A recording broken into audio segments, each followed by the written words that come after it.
కొన్నిసార్లు నీ పరిస్థితులు ఓడిపోయినట్లుగా అనిపిస్తాయి. నీ మనసే నీకు అనిపిస్తుంది. ఇంత ప్రార్థన చేసావు, ఏం గెలిచావమ్మా?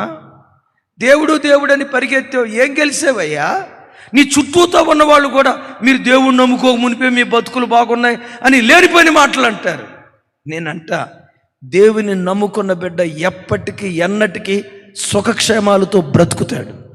బ్రతుకు కాలమంతా వాని జీవితంలో కృపాక్షేమాలు వెంబడిస్తాయి. ఒకవేళ కొన్ని రోజులు నీ పరిస్థితులు తలకిందులైనట్లుగా కనపడవచ్చు, కానీ నీ గుండెల్లో ఉండాల్సిందేంటో తెలుసా?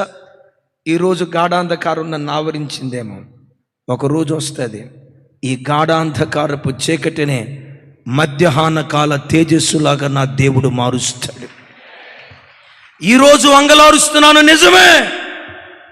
ఈ అంగలార్పు కొద్ది రోజులే, ఒకరోజు వస్తుంది ఈ అంగలార్పును నా దేవుడు నాట్యంగా మారుస్తాడు. నిజమే, ఈరోజు మారా తాగుతున్నా, ఈ మారా జీవితకాలం ఉండదు. ఈ మారా ఒకనొక రోజు మాధుర్యంగా దేవుడు మారుస్తాడు. సాయంకాలము ఏడ్పు వచ్చి రాత్రి అంతా ఉండిన ఉదయమున తప్పకుండా సంతోషం కలుగుతుంది. విశ్వసించిన బిడ్డలు చప్పట్లు కొడుతూ ప్రభు వారికి స్తోత్రాలు చేద్దాం. వేటగాడికి పట్టుదల ఉండాలి, వేటగాడికి ఓర్పు ఉండాలి, వేటగాడికి చురుకుదనం ఉండాలి. అలా చురుకుదనంతో వేటాడాడు కాబట్టే ఎక్కువ మందిని సంపాదించుకున్నాడు.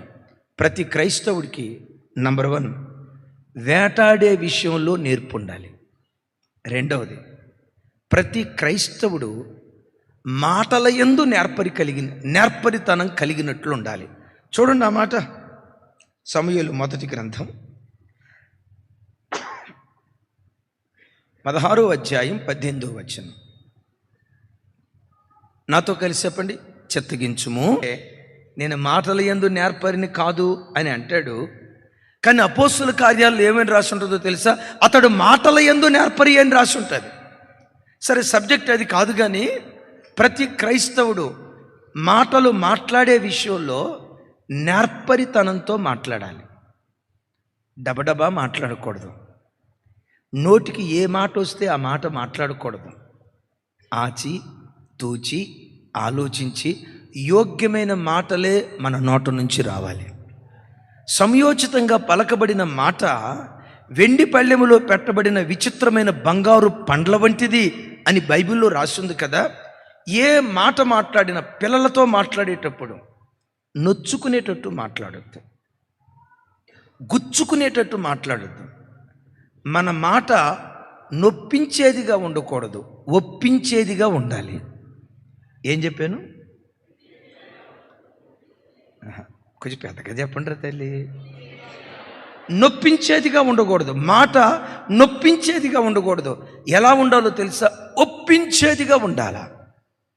ఓ రోజు అమెరికా దేశంలో మహమ్మద్ అలీ పేరుగాంచిన బాక్సర్ ఒక ఆయన ఉన్నాడు, మీరు వినుంటారు.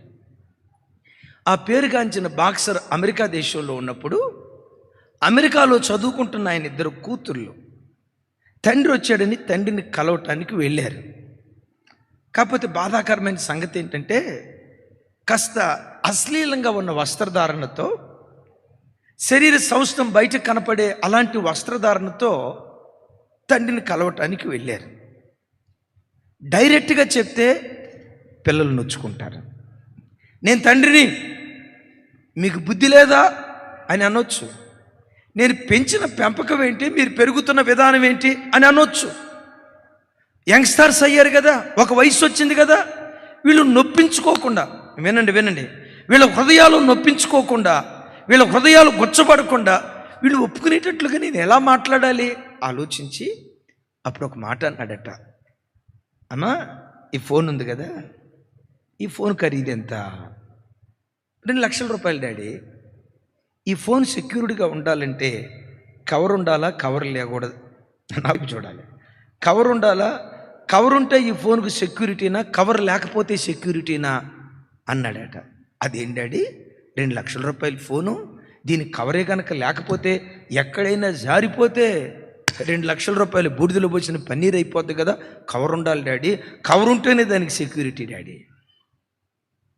మరలా తర్వాత అడిగాడట, అమ్మా ఇప్పుడు నన్ను మీరు కలవటానికి వచ్చారు కదా, మీ ఒంటి మీద బంగారు ఆభరణాలు ఉన్నాయి. ఈ బంగారు ఆభరణాలు విలువైనవి కదమ్మా.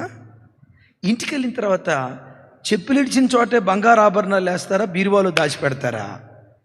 అదేం డాడీ, ఇది బంగారం అయితే చెప్పులు ఇడిచిన చోట బంగారం ఎట్లా పెడతాం డాడీ? బంగారం కదా, బీరువా లోపల దాచిపెడతాం, అది విలువైంది కదా డాడీ. వాళ్ళ మాట్లాడిన తర్వాత అన్నాడట, విలువైన బంగారాన్ని దాచుకున్నట్లు ఫోన్ కాపాడబట్టడానికి ఈ విలువైన వస్తువును ఫోన్ కవర్ చేత భద్రపరుచుకున్నట్లు వాటికంటే విలువైంది మన దేహం అమ్మా. వాటికంటే శ్రేష్టమైనది మన దేహం. మన దేహం దేవుని ఆత్మకు నిలయం, దేవుని ఆత్మ సంచరించే స్థలం. ఆఫ్టర్ ఆల్ 2 లక్షల రూపాయలు విలువైన ఫోన్ను కాపాడుకోవటానికే కవర్ వాడినప్పుడు, ఖరీదైన బంగారాన్ని బీరువాలో దాచిపెట్టినప్పుడు, ఖరీదైన ఈ దేహాన్ని విప్పుకోవాలా కప్పుకోవాలా అని అడిగాడట. విన్నారు ఈ మాట? ఖరీదైన ఈ దేహాన్ని, దేవుని ఆత్మకు నిలయమైన ఈ దేహాన్ని కప్పుకుంటే సబబా, విప్పుకుంటే సబబా? కుమార్తెలు మారు మాట మాట్లాడకుండా సారీ డాడీ అని డాడీకి అక్కడక్కడే చెప్పి బయటికి వెళ్ళి ఆ బట్టలు తీసేసి చింపేసి తగలబెట్టేసి ఒంటి నిండా బట్టలు వేసుకొని ఆ తండ్రికి కనపడి, ఇంకెన్నడూ విలువైన దేహాన్ని పాడు చేసుకుని అశ్లీలమైన బట్టలు మేము వేసుకోము అంటే ఎలా చెప్పాడు తన కూతుర్లకి? అట్లా కాకుండా కొంతమంది తల్లిదండ్రులు ఏం చేస్తారు తెలుసా? కూతురు అట్లాంటి బట్టలు వేసుకుంటే, నా కడుపున సెడబుట్టేవే, ఏమంటా బుట్టేవో, నా కర్మ, నా తలరాత, నువ్వు ఏదో అనండి అన్నారా? మాటల్లో నేర్పరితనం నీకుంటే కోపిష్ఠుడిని కూడా ప్రశాంత వదనంగా నువ్వు మార్చగలుగుతావు. కొంచెం పెద్దగా చెప్పండి సార్, కొంచెం పెద్దగా. దావీదు మాటల యందు ఎంత నేర్పరో చెప్తా. గొలియాతు మీద యుద్ధానికి వెళ్ళడానికి సౌలు 40 రోజులు భయపడుతున్నారు సైన్యం అంతా. దావీదు నేను వెళ్తానన్నాడు. దేని బట్టి వెళ్తానంటున్నావా అంటే దావీదు అంటాడు, నీ దాసుడనైన నేను నా తండ్రి మందను మేపుచుండగా సింహాలు ఎలుకబంట్లు వచ్చాయి, మేకపిల్లను చీల్చినట్లుగా చీల్చాయి. సింహపు నోట నుండి ఎలుకబంటి నోట నుండి నన్ను తప్పించిన దేవుడే గొలియాతు చేతిలో నుంచి కూడా తప్పిస్తాడు. అక్కడేం వాడతాడు తెలుసా? నీ దాసుడనైనా నేను. బాబు నువ్వెవరివి? ఎలా నువ్వు యుద్ధం చేయగలవు? తనను తాను ఏమని పరిచయం చేసుకున్నాడంటే నీ దాసుడను అనండి. దావీదు స్థానంలోనూ గనక ఇంకొకళ్ళు ఉన్నట్టయితే ఎట్లా పరిచయం చేసుకునేవాళ్ళు తెలుసా? రాజా నా గురించి నీకు తెలీదా? సరే మా అన్నున్నాడు ఎలియాబు, రే అన్న నా గురించి చెప్పు, నేను సింహాన్ని చంపలేదా? రాజా మన రేజ్ అది రాజా. అన్నా నేను ఎలుకబంటిని చంపలేదా? అదిగో మా అన్న అడుగుతున్నాడు, మా అన్న చెప్తున్నాడు చూడండి, నా రేంజ్ అది రాజా అని చెప్పి చేసింది ఎంత అయితే చెప్పుకునేది అంత ఉంటుంది. దావీదు ఏం చేశాడో తెలుసా? నీ దాసుడనైన నేను. సరే గొలియాతు మీద యుద్ధానికి వెళ్ళాడు, గొప్ప జయాన్ని పొందాడు. సౌలుకి ఇంకా అర్థం కాక ఎగైన్ అడుగుతున్నాడు. సైన్యాధ్యక్షుడిని పిలిచి ఆ చిన్నవాడు ఎవరో కనుక్కోండి అని అడిగారు. అప్పుడు దావీదుని పిలిచి, చిన్నవాడా నీవెవరివి అని అన్నారు. అప్పుడు దావీదు ఏమంటాడో తెలుసా? యెషీయను బెత్లెహేమీయుడైన నీ దాసుని కుమారుణ్ణి నేను. అక్కడేమంటాడో తెలుసా? నేను దాసుని అన్నాడు.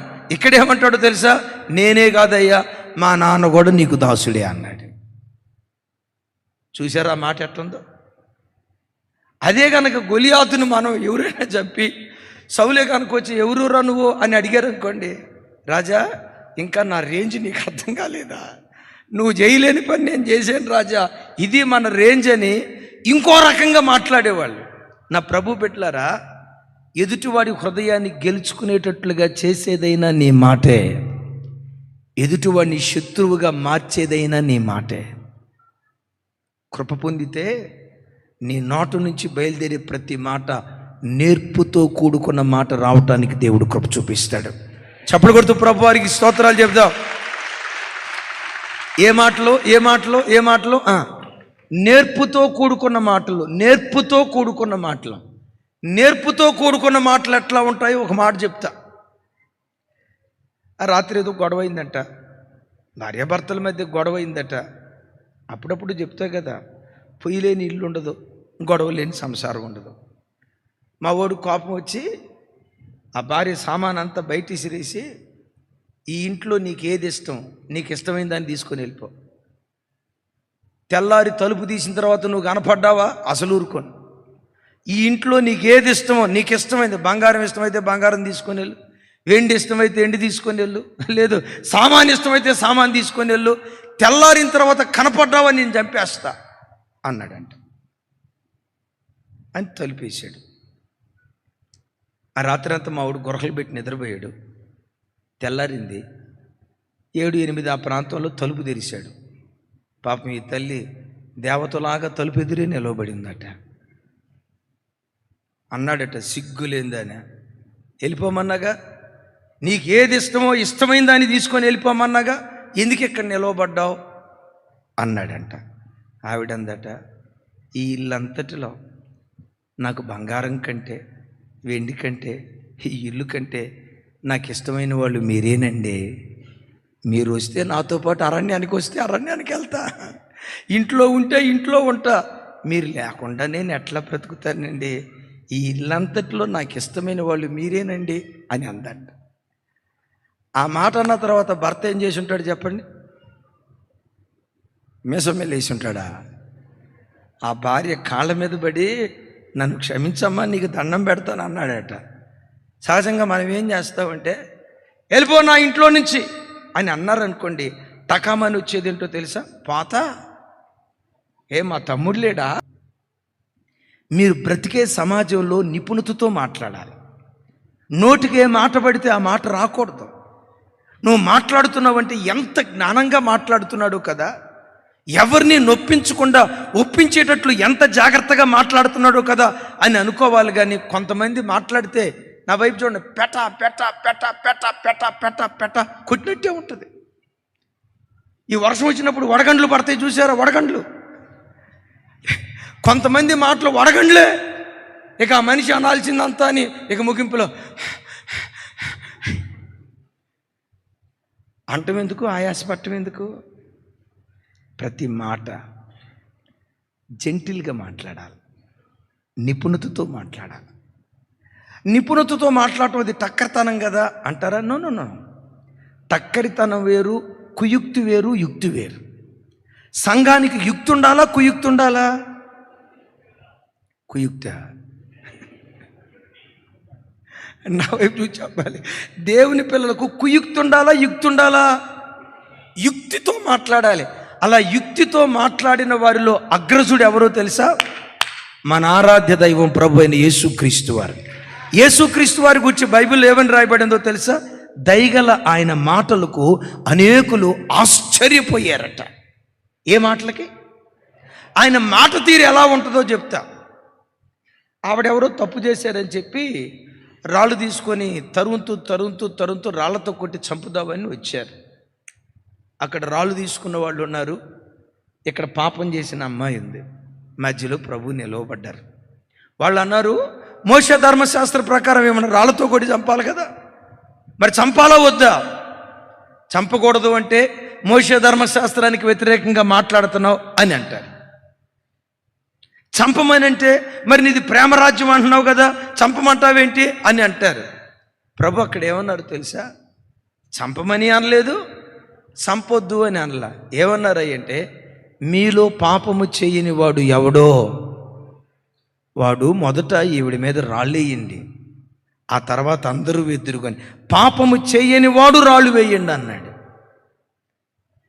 ఆ మాట ఎప్పుడైతే అన్నారో మనస్సాక్షి చేత వాళ్ళు గుచ్చబడి రాళ్ళు అక్కడ విడిచిపెట్టి వెళ్ళిపోయారు. ఆ తల్లితో అంటాడు, అమ్మా ఇక మీదట పాపం చేయి. విన్నారా? యేసు ప్రభు స్థానంలోనే కనుక ఇంకొకళ్ళు ఉంటే, ఆ నిలవబడిన వాళ్ళలో మీలో పాపం చెయ్యని వాడు అని అన్నాడంటే వాళ్ళు పాపం చేసిన సంగతి ఏసైకి తెలుసా తెలీదా? ఏమండి, ఫిలిప్పు చెట్టు కింద ఉన్న సంగతి ఏసైకి తెలిసిందా తెలీదా? ఆయన సమస్తం ఎరిగినోడు. వాళ్ళు చేసిన పాపమంతా ఏసైకి తెలుసు. అప్పుడు నిలవబెట్టి ఉండేవాడు, రేయ్ నువ్వు పలానా రోజు పలానా చోట ఆ పని చేయలేదా, ఈ ఇంట్లో దొంగతా, అదిగో ఆ రోజు ఆ పని చేయలేదా అని ఎండగట్టేవాడు. కానీ ప్రభు ఏమన్నాడంటే, మీలో పాపము చేయని వాడు ఎవడో వాడు మొదట ఆవిడ మీద రాళ్ళు వేయండి అన్నాడు. అంటే ఎంత జ్ఞానయుక్తంగా నిపుణతతో మాట్లాడాడో చూడండి. అలాంటి నైపుణ్యం దేవుడు మనకు అనుగ్రహించును గాక. నిపుణతతో మాట్లాడితే ఎలా ఉంటుంది, నిపుణత లేకుండా మాట్లాడితే ఎలా ఉంటుంది? నిపుణత లేకుండా మాట్లాడేమనుకోండి, ఆపరేషన్ సక్సెస్ కానీ పేషెంట్ చచ్చిపోయాడు. ఆపరేషన్ 100% సక్సెస్ కానీ పేషెంట్. నిపుణతతో మాట్లాడు, ఆపరేషన్ సక్సెస్, పేషెంట్ 100 సంవత్సరాలు బతికాడు. జ్ఞానంగా మాట్లాడాలి. ఎలాంటి నిపుణత ఒక వ్యక్తికి ఎక్కడి నుంచి వస్తుంది అంటే దేవుని కృపలో నుంచి బయలుదేరుతుంది. అందుకని ఒక మాట అడుగు, దేవా నా కంపెనీలో పనిచేసే వర్కర్స్తో నేను ఎలా మాట్లాడాలో ఆ నిపుణత నాకు దయచేవా? నా పిల్లల హృదయాలు గాయపడకుండా, నొప్పించకుండా ఒప్పించటం ఎలాగో నాకు తెలియచేయవా? నా భార్యతో ఎలా మాట్లాడాలో, తోటి ఉద్యోగస్తులతో ఎలా మాట్లాడాలో అలాంటి నైపుణ్యం, నిపుణత కృపగల దేవుడు మన ఒక్కొక్కరికి దయచేయునుగాక. కొంచెం గట్టిగా చెప్దాం ఆమేన్. ఆఖరి మాట చెప్పిక నేను ముగిస్తా. పౌలు గారు నేను నేర్పరి అయిన శిల్పకారుని వలె పునాది వేశాను అన్నాడు. శిల్పకారుడు శిల్పాన్ని చెక్కేటప్పుడు ఏ శిల్పారి అయిన శిల్పకారుడు ఈ వ్యక్తి దేన్ని భరించగలుగుతాడు, ఎంతవరకు భరించగలుగుతాడు, గమనించండి, ఎంతవరకు సహించగలుగుతాడని నేర్పుతో ఓర్పుతో శిల్పకారుడు పని చేయటం ప్రారంభిస్తాడు. యేసయ్యకు మహిమ కలుగును గాక. పౌలు వారు అందరితో ఒకే రకంగా మాట్లాడేవాడు కాదు.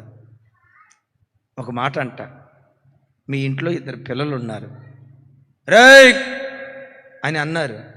వాడు చూసి మమ్మీ మమ్మీ అని అంటాడు. ఇంకొకడు ఉన్నాడు, రేయ్ అని అన్నావు అనుకో, ఏంటి మమ్మీ ఏంటి అని అంటాడు. వీళ్ళిద్దరిని ఒకే ట్రీట్మెంట్ ఇస్తారా, డిఫరెంట్గా ట్రీట్మెంట్ ఇస్తారా? వణికేవాడిని చూసినప్పుడు మాత్రం రాయ్ ఏంట్రా అని అంటారు. రే ఏంట్రా అన్నప్పుడు ఏంటి మమ్మీ అన్నవాడిని మాత్రం నేను అట్లా కాదురా, ఎట్లా కాదు. ఇదే నిపుణత అంటే. చర్చికి వచ్చేటప్పుడు కూడా స్టీఫెన్ ఒకే ఘాటిని కట్టం, విన్నారా? అబ్రహ్మను ఒకే ఘాటిని కట్టం, శ్రీకాంత్ అన్నను ఒకే ఘాటిని కట్టం, తమ్ముడా విజయవాడ విజయ్, అందరికీ ఒకే ట్రీట్మెంట్ కాదు. ఏమండి, పాలిచ్చే గొర్రెలు ఉంటాయి, మెల్లిగా నడపాల. సూడి గొర్రెలు ఉంటాయి, జాగ్రత్తగా నడపాల. చిన్న గొర్రెలు ఉంటాయి, చిన్న పిల్లలు ఉంటాయి, వాటిని ఏం చేయాలా? యవన గొర్రెల దగ్గరికి వచ్చి హాయ్ హాయ్ అని ముళ్ళుగర్రతో పడడం. ఆ లేతాటిని ఏం చేస్తాడు గొర్రెల కాపరి? భుజాల మీద ఎక్కించుకుంటాడు. విన్నారా? ఇప్పుడు లేత పసిగొర్రె పిల్లని భుజాల మీద ఎక్కించుకున్నప్పుడు పాలిచ్చే గొర్రెలు మీరున్నారు చూసారా? వాళ్ళనేమో భుజాల మీద పెట్టుకుంటాడా, మమ్మల్ని ఏమో నడిపిస్తాడా? ఈ కాపర్లంతా పక్షపాతం అండి. ఒకరిని ఒక రకంగా చూస్తారు, ఇంకో అరే అట్లా చూడటం నిపుణతది. ఆమెన్.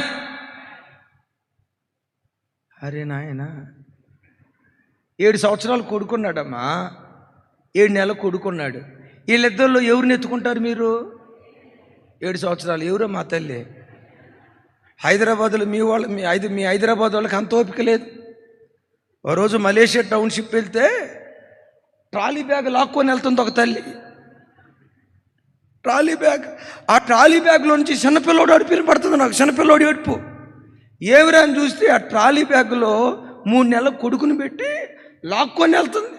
ఎద్దుల బండి లాగినట్లు లాగుతుంది. నేను అనుకున్నా మా తల్లే. హైదరాబాద్లో అంతే, దానికి ఇంకేం చేద్దాం చెప్పండి. సరే వినండి, 7 సంవత్సరాల కొడుకుని తల్లి ఎత్తుకోదు. 7 నెలలు పెట్టుంటాడే, ఆ బిడ్డను గుండెల మీద ఎత్తుకుంటుంది, జాగ్రత్తగా కాపాడుతూ ఉంటుంది. ఎందుకయ్య అంటే పెద్దోడంటే ప్రేమ లేక కాదు, ఆ తల్లి నైపుణ్యంతో చిన్న బిడ్డకు తల్లి అవసరం ఉంది. తల్లి పర్యవేక్షణలో ఆ బిడ్డ బ్రతకాలని ఆ కొత్తగా పుట్టిన బిడ్డను దగ్గరకు తీసుకుంటాడు. సంఘ కాపరికి కూడా ఆ మధ్య ఎవరు అన్నారట, అన్న ఎప్పుడు కొత్తగా వచ్చిన వాళ్ళకి ప్రార్థన చేస్తున్నాడు, కానీ కొత్తగా వచ్చేవాళ్ళు ఎవరైనా నన్ను కలవాలనుకుంటే పైన కలిసి ప్రార్థన చేయించుకోండి అన్నాడు అని ఒక తల్లి అందంట నన్ను పట్టుకొని, కాపరంటే ఇట్టా ఉండాల, ఇట్టా ఉండకూడదు అనలా, మీరేం కంగారు పడద్దు. కాపరంటే ఇట్టా ఉండాలా. ఎందుకంటే నా వైపు చూడండి, చేపల వల వేసేవాడు వల వేయటం రావాలా, వాళ్ళ అల్లటం రావాలా? తమ్ముడు అప్రూపకాలని నా మాట అర్థమైందా? వల వేయటం రావాలా, వాళ్ళు అల్లటం రావాలా? వాళ్ళు వేసాం, చేపలు పడ్డాయి, వల సరిగ్గా అల్లకపోతే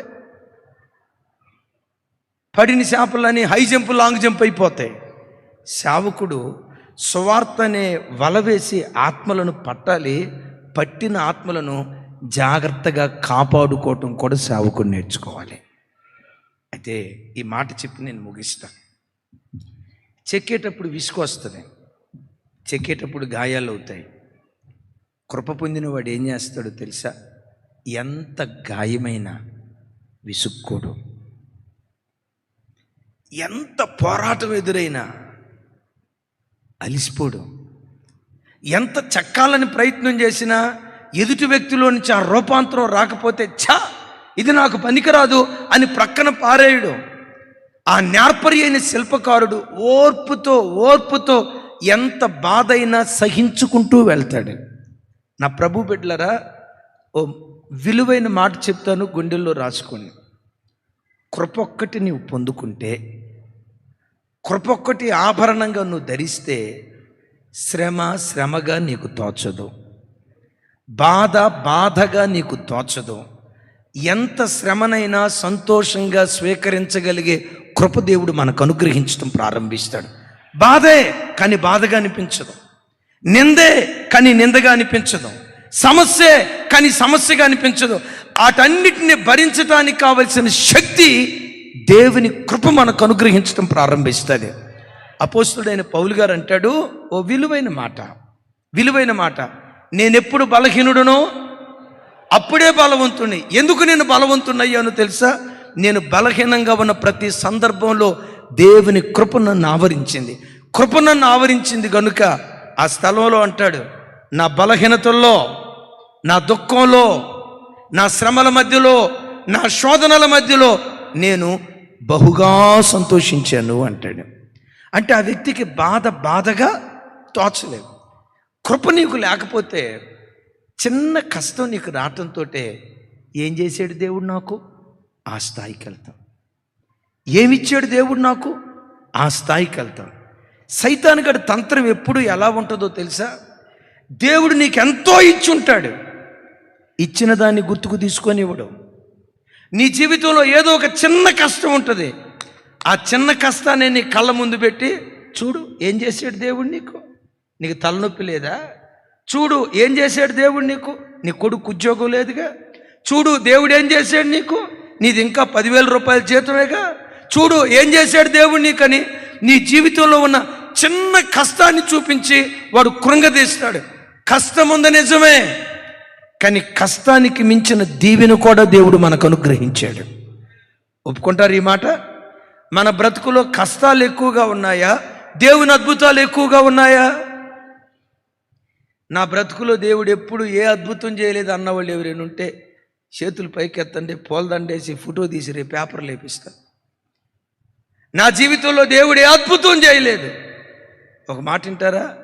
నువ్వు సజీవంగా బ్రతికి బట్ట కట్టటమే అద్భుతాలన్నిటికంటే గొప్ప అద్భుతం. ఎన్నో మరణాపాయపు స్థితుల నుంచి దేవుడు తప్పించాడు. ఈరోజు నువ్వు బ్రతుకుతున్న స్థితిలో, నీవు జీవిస్తున్న ఈ మంచి స్థితి లేకుండా ఎంతమంది అల్లాడిపోతున్నారు. రెక్కాడినా డొక్కాడని పేద పరిస్థితులు ఎన్ని లేవు. సంవత్సరాల తరబడి పనిచేసిన కనీసం ఒక 10 గజాల స్థలం కొనుక్కోలేని స్థితిలో ఎంతమంది లేరు? ఈరోజు దేవుడు నిన్ను ఏ స్థితిలో నిలవబెట్టాడు చూడు. నిన్ను పోషించటమే కాదు, 10 మందిని పోషించగలిగే స్థితిలో దేవుడు నిన్ను కూర్చోబెట్టాడు. ఒకప్పుడు చాచే నీ చేతులను ఇచ్చే చేతులుగా దేవుడు మార్చాడు. సైతానుగాడు ఇవి గుర్తుకు తెచ్చుకోనేడు. ఏదో కష్టం ఉంటుంది అదే గుర్తుకు తెస్తాడు, ఏదో నష్టం ఉంటుంది అదే నీ కళ్ళ ముందు గుర్తుకు తెచ్చి వాడు కృంగదీస్తాడు. నేనంట ఎప్పుడూ నీకివ్వని దాన్ని బట్టి ఆలోచించుకో, ఇచ్చిన దాన్ని బట్టి ప్రతి క్షణం దేవుని స్తుతించుదుంగాక. చప్పలు కొడితే సైకో స్తోత్రాలు చెప్పు. ఒకరోజు ఒక తల్లి వచ్చి ఏడుస్తుంది. ఏంటమ్మా ఏడుస్తున్నావు అన్నాను. అయ్యగారు, నాకు 2 ఆడపిల్లల్ని దేవుడిచ్చాడు, నాకు అన్యాయం చేశాడు అయ్యగారు. ఏంటంట? పిచ్చి మొహమా? పిల్లలు లేక ఏడుస్తున్న తల్లిదండ్రులు ఎంతమంది లేరు? సంతానం లేని స్థితిలో అల్లాడిపోతున్న వాళ్ళు ఎంతమంది లేరు? అయినా 2 ఆడపిల్లలా? బైబిల్లో ఆడపిల్ల మగపిల్ల అని లేదు.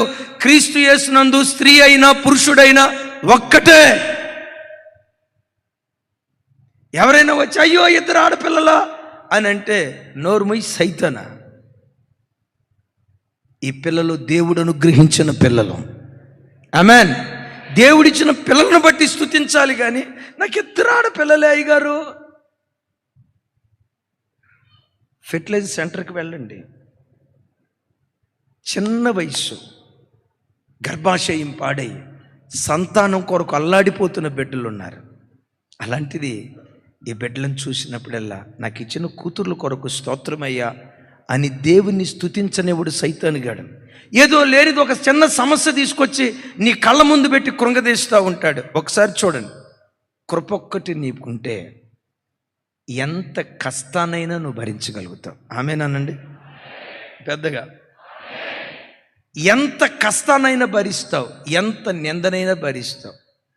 ఒకవేళ ఎవరైనా నీ దగ్గరకు వచ్చి నిన్ను చూసి థూ అని ముఖం మీద ఊసారనుకోండి, దుమ్మెత్తి పోస్తా థూ అని ఊసారనుకోండి, కృప పొంది నువ్వేం చేస్తావో తెలుసా? ప్రైజ్లాడ్ సిస్టరు, నీకు సిగ్గు లేదు. ప్రైజ్లాడ్ సిస్టరు, నువ్వు నాశనం అయిపోతావు. దేవుడు నేను దీవించుగాక. మాటకు ప్రతి మాట రాదు, దోషణకు ప్రతి దోషం రాదు. కృప ఏం చేస్తుందో తెలుసా? ఎంత శ్రమనైనా భరించటానికి కావలసిన శక్తిని అనుగ్రహిస్తుంది. ఎలాగో చెప్పమంటారా? ఆపరేషన్ చేసే ముందు మత్తు ఇంజెక్షన్ ఇచ్చామనుకోండి, మత్తు ఇంజెక్షన్ ఇచ్చిన తర్వాత కత్తితో ఓపెన్ హార్ట్ సర్జరీ చేస్తున్నారు, చర్మం కోస్తున్నారు, నొప్పి తెలిసిద్దా? ఎముకలు ఇట్లా చీలుస్తున్నారు, నొప్పి తెలిసిద్దా? కత్తెర లోగడ పంపించి కత్తిరిస్తూ ఉంటారు, నొప్పి తెలిసిద్దా? ఎందుకు నొప్పి తెలియదు? ఆ మత్తు ఇంజెక్షన్ నొప్పి లేకుండా చేస్తుంది.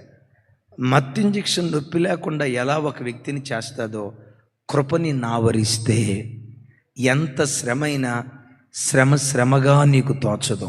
శ్రమల్లో కూడా సంతోషించగలిగే కృప, శ్రమల్లో కూడా ఆనందించగలిగే అనుభవం దేవుని కృప మనకు అనుగ్రహించడం ప్రారంభిస్తుంది. నేర్పైనా ఓర్పైనా ఇది కృపకే సాధ్యం. ఇంకోసారి అనండి, ఏమన్నాను? నేర్పైనా ఓర్పైనా, చదువుల్లో నేర్పైనా, వ్యాపారంలో నేర్పైనా, సేవలో నేర్పైనా, కుటుంబంలో నేర్పైనా ఓర్పైనా ఇది కృపకే సాధ్యం. ఒక మాట అడుగుదామా? అలాంటి కృప నాకు దయచేయవా? మోకరించుదామా?